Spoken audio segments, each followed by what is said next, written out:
Hello friends, मैं अभितेश शुक्ला स्वागत करता हूं द अभितेश शुक्ला शो के अंदर।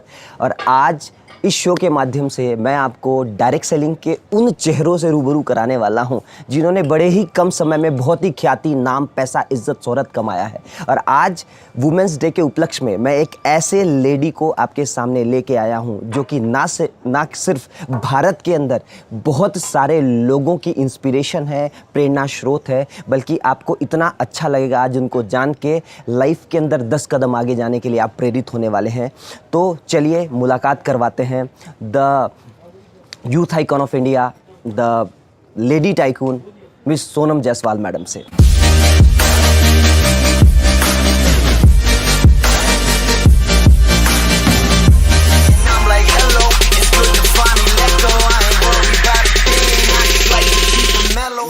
शादी से पहले ही टाइम है आपके पास कि आप अपने पेरेंट्स के लिए कुछ कर पाएं। जो बेटियां हैं वो टेंशन नहीं है, बेटियां इक्वल है टेंशन के। वेलकम मैम हमारे शो के अंदर। बहुत बहुत शुक्रिया अभितेश जी इस शो के लिए। एंड ऑफ कोर्स जो आप इन शो रेडी कर रहे हैं और इसमें अगर आपने पहला इंटरव्यू मेरा लिया है तो होप सो कि लोगों को वो प्रेरणा मिल पाए, वो उद्देश्य आपका पूरा हो पाए जिस उद्देश्य से आपने वीडियो बनाया। मैम हम सब लोग जानना चाहते हैं कि आप किस बैकग्राउंड से हैं, फैमिली बैकग्राउंड आपका कैसा रहा है, उस पर थोड़ा सा। मेरा फैमिली बैकग्राउंड बहुत सिंपल है। मेरे घर में मेरी मम्मी, मेरे पापा और हम 4 भाई बहन हैं जिसमें मैं सबसे बड़ी हूँ। और मेरे पापा का अगर काम बताएं तो बहुत सिंपल काम है और इसको बोल सकते हैं इज़ लाइक दिहाड़ी का काम होता है ना, आपने जितना काम कर लिया उतना काम से आपको पैसा मिल जाएगा। और उनका काम है माल पैकेजिंग का, है ना, पत्ती का। मैंने रिसेंट वीडियो में भी आपको शेयर किया था कि मेरे पापा क्या करते हैं। मेरे पापा पत्ती लगाते हैं। पत्ती में इस माल को पैक करना और पर पीस का 1 रुपया 1.5 रुपये मिलता है। यानी अपने पूरे दिन में 100 पीस लगाए, 100 बार आपने उठना, मतलब पत्ती लगेगी, आप एक बार उठोगे, एक बार बैठोगे तो एक पत्ती कंप्लीट है। यानी 1 रुपये 1.5 रुपये आप कमाओगे एक बार बैठने में। यानी अगर मेरे पिताजी ने 1000 रुपये कमाए तो उस दिन वो 1000 उठक बैठक कर चुके होंगे। मतलब बहुत मेहनत है, बहुत मेहनत से कमाया पैसा, बट फिर भी उन्होंने कभी कुछ आने दी नहीं और पढ़ाया अच्छा। और एक मोमेंट था जिस मोमेंट ने मुझे शायद बहुत ज़्यादा मोटिवेट किया और वो ये था क्योंकि मैं पढ़ाई में अच्छी थी और बोला जाता है कि पढ़ाई में इंजीनियरिंग कर लो या डॉक्टरी कर लो तो आपको बड़ा पैसा बनेगा। किसी ने हमारे डैडी को बताया कि यार तुम सोच तो रहे हो इंजीनियरिंग करा लोगे। रीजन मैंने जैसे बैकग्राउंड बताया, 8-10 लाख खर्च होने वाले, तो एकदम 8-10 लाख कहाँ से आएंगे। तो हमारे पापा ने बड़ी मुश्किल से एक ज़मीन खरीदी थी अपने लिए और उन्होंने बड़ी अच्छी एक बात बोली कि अच्छा मेरी बेटी पढ़ेगी ना, कोई बात नहीं, मेरा एक प्लॉट है, मैं उसे बेच दूंगा। एंड ये मोमेंट मेरे लिए बहुत बड़ा मोमेंट था कि लोग ये बातें जो आप बता रहे हैं, मैं आपके चेहरे पे और आपकी आंखों को थोड़ा देख समझ पा रहा हूँ, थोड़े इमोशनल हो गए हैं आप। पिताजी से बहुत कनेक्ट है क्या? होता है, ऑफ कोर्स मुझे लगता है हर कोई कनेक्ट होता है अपने पेरेंट्स से।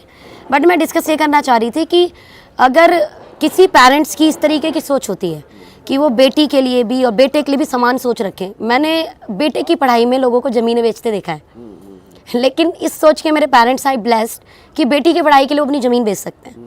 तो ये एक अच्छा मोमेंट है मेरे लिए। तो एट दैट टाइम मुझे लगा था कि मेरे लाइफ का सिर्फ एक गोल है, वो है मेरे पेरेंट्स के सपने, और मैं पूरा करूँगी। तो ये बैकग्राउंड रहा, खैर बहुत इमोशनल हो जाएगा। मैम डायरेक्ट सेलिंग को आप इतने वर्षों से, लगभग दशक पूरा कर दिया आपने इस इंडस्ट्री के अंदर। आपने खूब मेहनत किया, आपने देश भर के युवाओं को, हर वर्ग के व्यक्तियों को, इंसानों को आपने मोटिवेट किया कि इस इंडस्ट्री के अंदर कैसे आगे बढ़ा जाए। एक लीडर का पेन मेरे ख्याल से आप ही समझ सकते हैं, आप अच्छे से, क्योंकि आप भी एक लीडर रहे हैं। मैं चाहता हूँ कि उन लोगों के लिए एक बढ़िया सा मैसेज आपकी तरफ से हो कि आप आज कल के उभरते डायरेक्ट सेलर्स को क्या मैसेज देना चाहते हैं। देखिए, मैं डायरेक्ट सेलर को सिर्फ एक मैसेज ये देना चाहूँगी कि अगर आप इस इंडस्ट्री में काम कर रहे हो तो आप हमारी इस इंडस्ट्री के चेहरे हो, आप फेस हो हमारी इस इंडस्ट्री के। और किसी भी इंडस्ट्री को पॉजिटिव करने के लिए सिर्फ और सिर्फ एक चीज़ बहुत मायने रखती है, वो होती है आपकी ग्रोथ। आप कितना बोल रहे हो इंडस्ट्री ताकतवर है, कोई बिलीव नहीं करेगा, लेकिन आप इस इंडस्ट्री से कमाकर बड़ा घर ले लो, आप इस इंडस्ट्री से कमाकर बड़ी गाड़ी ले लो, आप इस इंडस्ट्री से अपने सपने पूरे कर लो। इंसान वो चीज़ नहीं देखता जो आप बोलते हो, एक्चुअल में वो वही चीज़ देखता जो आपको उसको दिखती है।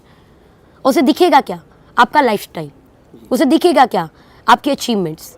बट मैं कई बार बहुत इमोशनल भी होती हूँ यहाँ पर कि लोगों को 10-10 साल हो गए इस इंडस्ट्री में, 20-20 साल हो गए, बट वो कुछ अर्न ही नहीं कर रहे। और मैं सच में बताऊँ, ये लोग हमारी इंडस्ट्री को सबसे ज़्यादा नेगेटिव कर रहे हैं, सबसे ज़्यादा नेगेटिव कर रहे हैं। तो इंडस्ट्री को पॉजिटिव, इस इंडस्ट्री को पॉजिटिव करने के लिए एक ही ऑप्शन है, वो है पैसा कमाना पड़ेगा, कोई ऑप्शन नहीं है। द सिंगल वन ऑप्शन कि इस इंडस्ट्री को पॉजिटिव करना है तो पैसा कमाओ, और पैसा कमाओगे लोग अपने आप चल के आके आपके पास ज्वाइन करेंगे। तो आप चेक करो कि अगर आप खुद कमी कर रहे हो तो अपने आप को इम्प्रूव करो। कंपनी में कमी है तो कंपनी को छोड़ो। मैं ओपनली बोल रही हूँ, कंपनी को छोड़ो, गलत है तो नहीं करना है। जो कंपनी आपके सपने पूरे नहीं कर सकती, जो कंपनी जिस उद्देश्य से आप जुड़े थे वो पूरा नहीं कर सकती, आपके वाइफ के सपनों को पूरे नहीं कर सकती, आपको लग्जरी लाइफ नहीं दे सकती, आपके पेरेंट्स के सपने को पूरे नहीं करती, तो क्यों करने आए हो? क्यों कर रहे हो आप? क्यों वक्त दे रहे हो? क्यों समय दे रहे हो? अच्छा है फिर जॉब कर लेते हैं। अगर एवरेज ही जीना है तो जॉब कर लेते हैं ना। क्यों इस इंडस्ट्री को बदनाम कर रहे हो? इस इंडस्ट्री को पॉजिटिव करने का सिर्फ और सिर्फ एक ऑप्शन है, पैसा कमाइए, धन कमाइए, धन कमाना पड़ेगा आपको।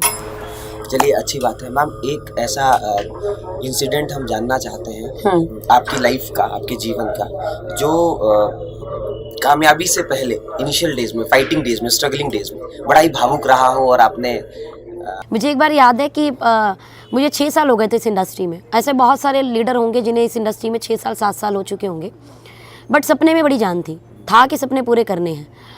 तो एट दैट टाइम मुझे लगा कि शायद मुझे ये इंडस्ट्री छोड़ देनी चाहिए या मुझे पार्ट टाइम करना चाहिए इस इंडस्ट्री में। द रीज़न बिहाइंड डैट कि पैसा बहुत ज़्यादा बन नहीं रहा था। 20,000 25,000 20,000 25,000 और एक एवरेज इनकम होती है। तो मुझे लगा कि मुझे पार्ट टाइम करना चाहिए, और मैं किताबें वगैरह ले आई थी, बट क्या बोले ना, अंदर से अपन की आग लगी होती है। मैं बुक भी ले आई, मैं बुक पढ़ भी रही थी, बट एट दैट टाइम मुझे नहीं पता, मेरे घर में कोई भी नहीं था उस दिन। मेरे पेरेंट्स गाँव गए हुए थे, मेरे भाई बहन भी घर पे नहीं थे, और वो बड़ा इमोशनल मोमेंट था कि पता नहीं आप लोग ऐसा करते नहीं करते, मैं भगवान से लड़ती हूँ कई बार। अगर मेरे साथ कुछ गलत होता है तो मैं किसी को दोषी नहीं ठहराती, मैं एक व्यक्ति को दोषी ठहराती हूँ, वो है गॉड। तो मैं ऐसा कुछ मतलब भगवान के सामने बैठ के लड़ रही थी कि, और वो मुझे लगता है मैं उस दिन शायद फूट के रोई होंगी। सपने पूरे नहीं कराने थे तो तुम लाए क्यों मुझे इस इंडस्ट्री में? क्योंकि जब तुमको लाना ही मतलब पूरे ही नहीं कराने थे तो तुम लाए क्यों? तुमने सपने क्यों दिखाए? मुझे पूरे हो तो दिख ही नहीं रहे हैं। एंड एट दैट टाइम मुझे लगता है कि वो मेरे लाइफ का सबसे इमोशनल मोमेंट है, सबसे इमोशनल मोमेंट। क्विट करने के उद्देश्य पे थे, लास्ट मोमेंट पे थे कि यार छोड़ देते हैं इसको। यस। किस इंसिडेंट ने फिर कैसे आप वापस? एग्जैक्टली मैं क्या बोल रही हूँ, अगर आपकी शिद्दत है, आपकी चाहत है, और जब आप ना सरेंडर हो जाते हो एट दैट टाइम, मैं कि मैं कर लूंगी, लेकिन मैं उस समय बिल्कुल ब्रेक हो चुकी थी, टूट गई थी। और मैंने सरेंडर किसको किया? भगवान को, कि मैं तो हार गई, मैं तो तुम ही तो सब करा रहे थे, तुम ही सब पूरा का पूरा करा रहे थे, तो अभी मैं क्यों नहीं पूरा कर पा रही हूँ? I don't know. एक कॉल आता है और वो कॉल में पता नहीं क्या हुआ, वो मैं इस व्यक्ति से मिली और मुझे लगा यार सारे सपने पूरे हो जाएंगे। और लगभग उस कॉल के 6 महीने के अंदर मैंने मेरी पहली कार ली, i20। लाइफस्टाइल मैंने पूरा मेंटेन किया, और उसके बाद से तो कहानी पूरी दुनिया को पता ही है। मतलब वो एक था कि वो एक पॉइंट था बिल्कुल कि अब आप खत्म हो जाओगे। तो कहते हैं ना कि सफलता शायद कई बार एक कदम पीछे ही होती है, बस सिर्फ एक कदम पीछे। तो वो पार कर गए तो हो जाएगा। इससे देना चाहेंगे कि क्विट करना चाहिए जब ऐसा टूटा हुआ इंसान, छोड़ देना चाहिए या लगे रहना चाहिए? शायद मुझे लगता है वो मेरी लाइफ का सबसे बड़ा फेलियर होता, और थैंक्स टू गॉड कि मैं उस मोमेंट में बच गई। और मुझे लगता है ये हर नेटवर्कर की लाइफ में एक बार आता है, खतरनाक आता है, ऐसा मोमेंट आता है कि उसे लगता है छोड़ देना है।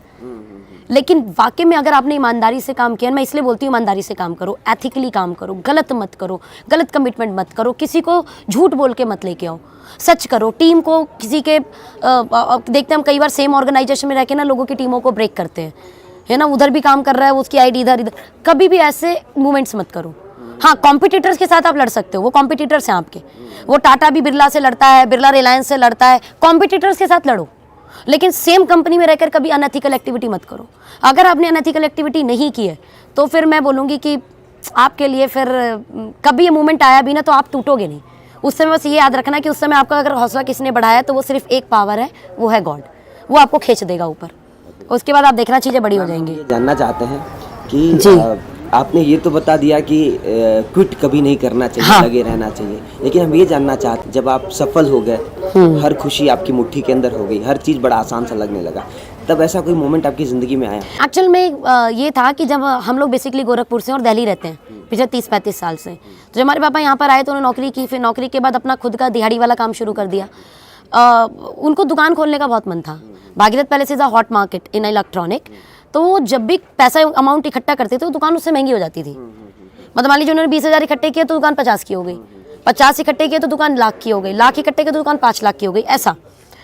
जब वो दुकान 5 लाख से ऊपर बढ़ने लगी तो हमारे पापा की आशाएं टूट गई कि मेरी दुकान नहीं हो पाएगी, शायद दुकान में खरीद नहीं सकता कभी। द रीज़न बिहाइंड दैट, वो हॉट मार्केट की जो दुकान की एक्चुअल वैल्यू है, जो गवर्नमेंट वैल्यू, वो बहुत कम होती है, और वहाँ जो डिमांड मतलब मुंह की वैल्यू होती है कि भाई ये जगह इतने की है, वो ज़्यादा होती है। तो अगर वो गवर्नमेंट वैल्यू भी हो तो आप लोन करा सकते हो ना, वो लोन पे हो ही नहीं सकता, यानी हमेशा आपने कैश खरीदनी है। एंड वो एक मोमेंट था जिस मोमेंट में हमने पापा के लिए दुकान दिलाई। इवन मैंने मेरी गाड़ी को पोस्टपोन करके वो दुकान दिलाई है।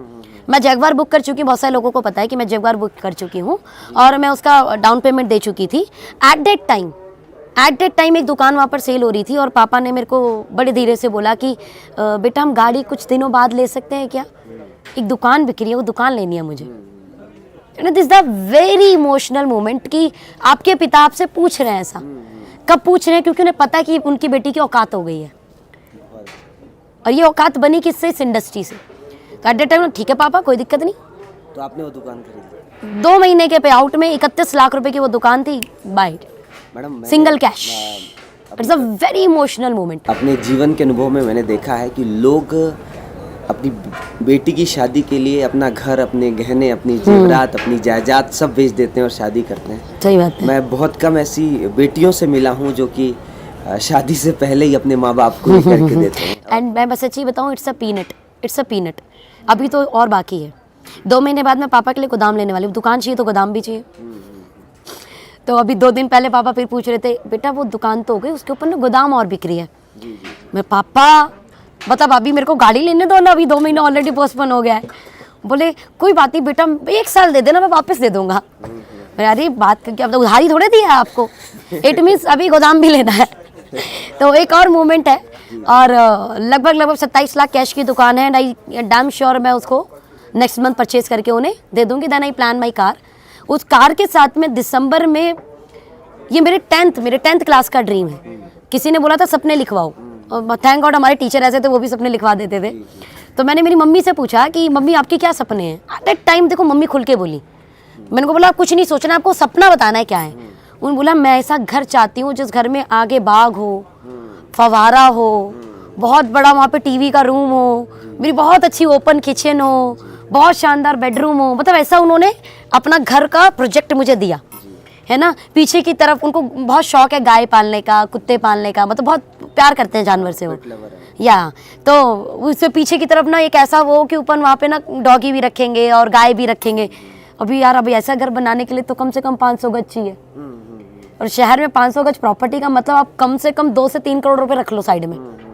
2 से 3 करोड़ कैसे पॉसिबल होगा सोचिए। मतलब ऐसे सपने थे जो मुझे पता था डायरेक्ट सेलिंग के अलावा पूरे ही नहीं होंगे। तो इट्स अ पीनट की जो दुकान ली है।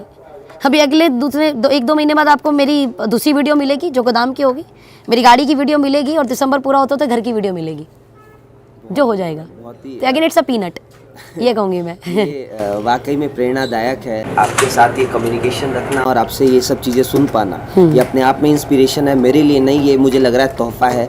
वुमेंस डे के उपलक्ष्य में देश भर की लड़कियां, इनफैक्ट हर वर्ग का इंसान मोटिवेट होगा, इंस्पायर होगा, लेकिन लड़कियां ज़रूर मोटिवेट होंगी कि शादी के पहले भी माता पिता के लिए इतना कुछ करके दिया जा सकता है। एक्चुअल में तभी टाइम है आपके पास, शादी से पहले ही टाइम है आपके पास कि आप अपने पेरेंट्स के लिए कुछ कर पाएँ। बिकॉज शादी के बाद आपकी और जिम्मेदारी बढ़ेंगी, और ध्यान देना उन जिम्मेदारियों में मैंने देखा है महिलाएं दलदल की तरह फंस जाती हैं। मैं नहीं बोल रही शादी नहीं करनी चाहिए, तो मैं ये बोल सकती हूँ कि उस दलदल मीन्स कि इतनी जिम्मेदारी आ जाती हैं। महिला जो फीमेल्स है ना बड़ी इमोशनल है, वो जो करती हैं वो बड़ी इमोशंस के साथ करती हैं। मतलब पत्नी धर्म निभाएगी तो बहुत इमोशन के साथ निभाएगी, वो अपनी माँ का धर्म निभाएगी तो बड़ी इमोशन के साथ, वो अपनी बहू का धर्म निभाएगी तो बड़ी इमोशन के साथ। तो जब वो मायके से अपने ससुराल की तरफ आती है ना, तो सच में वो मायकों को धीरे धीरे भूल भी जाती है, वो मायके के लिए कुछ कर ही नहीं पाती। बट अगेन मैं इस वीडियो में ये मैसेज ज़रूर देना चाहूँगी उन सभी महिलाओं को, जो महिलाएं शादी हो चुकी है या नहीं हुई है, दोनों केस में नहीं हुई है, आपके पास भवंडा टाइम है, इतना मतलब जानदार टाइम है कि शादी से पहले बहुत बड़ा कर सकते हो। इवन ऐसा कर सकते हो जो बेटे भी नहीं कर सकते। Got my point. तो एक बड़ा अच्छा, मैं कल पढ़ रही थी, उसके ऊपर आया था इंटरनेट के ऊपर, जो बेटियां हैं वो टेंशन नहीं है, बेटियां इक्वल है 10 सन के, 10 बच्चों के बराबर, 10 लड़के के बराबर एक बेटी है। तो ये जो है ना, ये आप अपनी पावर को समझो। बिकॉज आप देखोगे ना, देवताओं के 10 हाथ नहीं थे, लेकिन देवियों के 10 हाथ हैं। आप ये ऊपर से भी चेक कर सकते हो। सुंदर बात बोली। देवियों की 10 हाथ हैं। इट मीन्स एज पर अगर मैं पावर की बात करूं, इंटरनल पावर की, तो एज पर जेंट्स महिलाओं में ज़्यादा होती है, इमोशन की, शक्ति की, सारी। हाँ, बाहुबली जो बोल सकते हैं वो जेंट्स हो सकते हैं, लेकिन इनर बाहुबली महिलाएं ज़्यादा होती हैं। इट मीन्स अंदर से पावरफुल हम ज़्यादा होते हैं, सो हम सब कुछ कर सकते हैं। तो अगर शादी से पहले आप हैं तो आपके लिए वाकई में बहुत बेनतहा टाइम है। बट आप शादी भी हो चुकी है तो मैं कहूँगी, आप अगर 10 लाख कमाओ, 10 लाख में से 5 लाख आप अपनी जो आपकी शादी के बाद की जिम्मेदारी है उन्हें निभा लो। बाकी 5 लाख पीछे बचे हुए शायद आपके पेरेंट्स के सपने हैं जिसे आप पूरा कर सकते हो। जब आपका भाई शादी होने के बाद आपके माँ बाप की जिम्मेदारी उठा सकता है, तो आप लड़की होकर, लेडी होकर शादी के बाद अपने माँ बाप की जिम्मेदारी क्यों नहीं उठा सकती? उठा सकती हैं, 100% उठा सकती हैं। महिला दिवस के ऊपर इससे बेहतर सोच और मैसेज नहीं जा सकता दुनिया को। मेरा एक सवाल है आपसे कि आज लीडिंग डायरेक्ट सेलर्स जो हैं, जो आ रहे हैं फ्रंट में अपने सपनों के लिए, अपनी कई लोग इंजीनियरिंग के बाद, MBBS के बाद, अच्छी पढ़ाई करने के बाद उनको 10 लाख, 15 लाख, 20 लाख साल का पैकेज मिल जाता, वो छोड़ के वो डायरेक्ट सेलिंग में आके और अपने सपनों के लिए फाइट कर रहे हैं। उनके लिए कुछ ऐसे शब्द आप बता दीजिए, कुछ ऐसा मैसेज बता दीजिए जिससे वो प्रेरणा ले सकें और इस इंडस्ट्री को अपना करियर और अपना जीवन दे सकें। देखिए, कुछ 4-5 पॉइंट मैं ज़रूर बोलूँगी कि वो ध्यान रखें। पहला पॉइंट, जब भी वो काम करें तो एक व्यक्ति पर बिलीव करें, वो है खुद पर। कई बार डायरेक्ट सेलिंग इंडस्ट्री के अंदर ये ना अपलाइन पे भरोसा रख के बड़ा काम करते हैं लोग। मैं बोलती हूँ अपलाइन ज़रूरी है, बट मेरी एक और वीडियो बड़ी वायरल हुई थी और वो था use your upline as a good tool. उसे टूल की तरह इस्तेमाल करो, उसको उसके ऊपर बर्डन मत बंधाओ, मतलब उसके कंधे पर बंदूक मत चलाओ, बंदूक अपने कंधे पे ही चलाओ, ज़्यादा ग्रोथ करोगे। इसका मतलब सेल्फ पर बिलीव करो और सेल्फ पे बिलीव करके काम करो। द रीज़न बिहाइंड इट, अगर मैं जॉब करती, अगर मैं बिजनेस करती, तो सारी जिम्मेदारी किसकी होती है उसमें ग्रोथ के लिए? मेरी या आपकी? जो करता है उसी की होती है ना। डायरेक्ट सेलिंग में फिर दूसरों पर निर्भरता क्यों? यही कारण आप ग्रोथ नहीं करते। जबकि आप वहीं पर आप जॉब करो तो जॉब में अच्छा कर लोगे, आप बिजनेस में करो तो अच्छा कर लेते हो, रीज़न अपने ऊपर बिलीव करते हो। पर डायरेक्ट सेलिंग में आप क्यों नहीं अच्छा कर पा रहे हो? क्या आपके अंदर कमी है? नहीं, आप दूसरे पर बिलीव कर रहे हो इसलिए नहीं कर पा रहे हो। तो पहला पॉइंट कि अपने ऊपर बिलीव करो। दूसरा मेन इंपॉर्टेंट, बिलीव करो सारे सिस्टम के ऊपर, लेकिन अंध बिलीव मत करो। मीन्स विश्वास करो, अंधविश्वास मत करो। मैंने देखा है कई बार इस इंडस्ट्री में लोग आंखों पे पट्टी बांध के चले जा रहे हैं। उन्हें कोई बोल दे यहाँ से कूद जाओ तो कूद भी जाएंगे, मतलब अकल नहीं लगाएंगे, कूदने के बाद होगा क्या, कूद जाएंगे। मीन्स बिलीव करना है लेकिन अंध बिलीव नहीं करना, अंधविश्वास मत करो। मैंने देखा अंधविश्वास के चक्कर में बड़े डूबते हैं यहाँ पर लोग। बोलो उस अपलाइन ने बोला तो मैंने इतना कर दिया, उसने बोला तो, अरे तुम्हारा खुद की अकल नहीं है, खुद की कैलकुलेशन नहीं है, वो लगाओ ना। Got my point. तीसरा बड़ा इंपॉर्टेंट पार्ट, रेगुलर बेसिस पे आप जो कर रहे हो वो अपने गोल को ध्यान रखते हुए करो। प्लस अपने साल भर का एक टारगेट बनाओ। और आपको लगता है वो टारगेट अचीव नहीं हुआ, आपने कॉर्पोरेट में बहुत देखा होगा, उनके टारगेट होता है, टारगेट नहीं हुआ ना तो इतनी गालियां देते हैं ना। इस इंडस्ट्री में ऐसा नहीं होता, नहीं बढ़ाते, हाँ, सैलरी नहीं बढ़ाते। बट इस इंडस्ट्री में क्या है, नहीं हुआ ना तो भी शाबाशी लगाए पड़े। ऐसे लोगों को आप पता है क्या कर रहे हो, नालायक बना रहे हो और अपने आप को भी नालायक बना रहे हो। अगर आप ऐसा कर रहे हो, गाली दो अपने आप को, नहीं कर पा रहे हो आप तो आप अपने आप को झिंझोड़ो कि हुआ क्यों नहीं। आपने एक महीने का टारगेट लिया, अगर वो आपका टारगेट नहीं हुआ तो आपको डांटेगा कौन? बिकॉज इंडस्ट्री में आपका बोस तो है नहीं, कोई नहीं डांटेगा आपको, आपके क्लाइंट भी नहीं डांटेगी आपको। रीजन है प्यार का बिजनेस चाहिए, लेकिन डांटेगा कौन? आप। किया कि नहीं, क्यों नहीं हुआ, कैसे नहीं। और अगले महीने और डबल स्पीड के साथ जुड़ जाओ कि अब करना है, अब करना है। तो आपका ये मोमेंट आपको ग्रोथ दे देता है। तो कुछ 4 चीज़ें जो मुझे लगता है प्रिकॉशंस रखनी चाहिए, बहुत इंपॉर्टेंट है। एक और लास्ट में बोलूँगी कि एथिकल वे से थोड़ा सा काम करो, टीम के साथ प्यार से काम करो, टीमों में एक संस्कार के साथ काम करो, राइट। हाँ, एथिकल बहुत ज़रूरी है, बहुत ज़रूरी है एथिकल, क्योंकि मैं मानती हूँ कि शाम दाम दंड मतलब भेद लगा के हो सकता है व्यापार एक बात बढ़ जाए, लेकिन एथिकल वे से बढ़ाओगे ना तो ज़िंदगी भर बढ़ेगा और मल्टीप्लाई होगा। झूठ पे बना हुआ व्यापार ताश का बना घर होता है, गिर जाएगा। सच पे बना हुआ यार वो एकदम लिंटर वाला, एकदम नींव चौड़ी करे वाला होता है, जितना बढ़ाओगे उतना बढ़ता चला जाएगा। जी, काफ़ी अच्छा लगा आपसे बातें करके, आपकी बातें सुन के, अनुभव सुन के, आपके संघर्ष को देख के और आपकी कामयाबी को देख के काफ़ी आनंदित हुए। हम सब लोग प्रेरणा इससे लेंगे और जो हमारी टीम है, व्यूअर्स हैं, जो लोग हैं हमसे ये वीडियो देख रहे हैं, वो काफ़ी इंस्पायर होने वाले हैं। Thank you ma'am, thank you बोलूँगा, आपने अपना कीमती समय दिया। मैं ये ज़रूर बोलूँ कि जब भी अच्छा मैसेज मिले और आपको दिल से अच्छा लगा हो तो उसको दबा के शेयर करो, दबा के लाइक करो, दबा के सब्सक्राइब करो। Got my point. अच्छा लगे तो ही करना है, अच्छा लगे तो ही आगे बढ़ाना है। Got my point. बिल्कुल प्रेशर नहीं आप सब्सक्राइब करें, बिल्कुल प्रेशर नहीं आप लाइक करें, बिल्कुल प्रेशर नहीं आपके ऊपर कि आप इसे शेयर करें, बट दिल से अच्छा लगा हो तो कसम है आपके आप शेयर करोगे। Thank you so much. Thank you ma'am, thank you very much. जी। वुमेंस डे के ऊपर इससे बढ़िया गिफ्ट लोगों को, आपके चाहने वालों को और कुछ नहीं हो सकता। अगर आप भी ऐसे किसी इंटरव्यू का पार्ट बनना चाहते हैं तो दिए गए नंबर के ऊपर आप व्हाट्सएप कर सकते हैं और अपना इंटरव्यू शेड्यूल करवा सकते हैं। कुछ टर्म्स एंड कंडीशन है जो हमारी टीम आपसे शेयर कर देगी। विदिश और थैंक यू वेरी मच, बहुत जल्दी मिलते हैं। Thank you.